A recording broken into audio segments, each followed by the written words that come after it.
Hello, আসসালামু আলাইকুম। সবাই কেমন আছেন? আমরা আজ VLOOKUP নিয়ে কথা বলবো।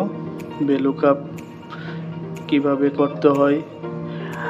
যারা নতুন চাকরি করতেছেন বা চাকরি করবেন, VLOOKUP খুবই প্রয়োজনীয়। VLOOKUP সকল অফিসেই কাজে লাগে। তো দেরি না করে আসেন, আমরা দেখে নিই কীভাবে VLOOKUP দিতে হয়। VLOOKUP দেওয়ার জন্য আমাকে প্রথম ইকুয়াল দিতে হবে, তারপর VLOOKUP এর ফর্মুলা দিয়ে আমরা যে ভ্যালুর আমরা মান আনবো, ওইখান শিট 1 এ আছে।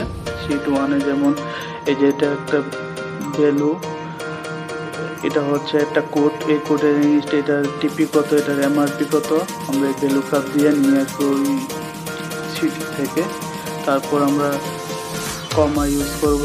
তারপর আমরা কোনটা নিতে যাচ্ছি, টিপি না এমআরপি। যদি টিপি নিতে চাই বা এমআরপি নিতে চাই, তাহলে এ থেকে সি পর্যন্ত কত,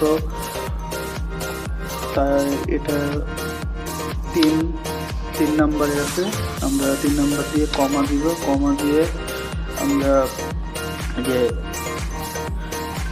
প্লাস এক্সট্রা ম্যাচ এটাতে ক্লিক করব। ডাবল ক্লিক করলেই এন্টার দিলেই আমার রেজাল্ট চলে আসবে। VLOOKUP দিয়ে আমি এই কোডের যে এমআরপি আছে, আমরা এখানে উপরে এমআরপি লিখে রাখি। এমআরপি আছে, ওইটা চলে আসছে। তো আমি এখন নিচের দিকে টান দিলেই এই সব যতগুলো কোড আছে সবগুলো কোডেরই এমআরপি চলে আসবে। তো এভাবেই সহজে আমরা VLOOKUP করতে পারি। আর VLOOKUP অনেক ডাটা থেকে নিয়ে আসা যায় VLOOKUP এর মাধ্যমে। তো সবাই এটা ট্রাই করবেন। ধন্যবাদ। আসসালামু আলাইকুম।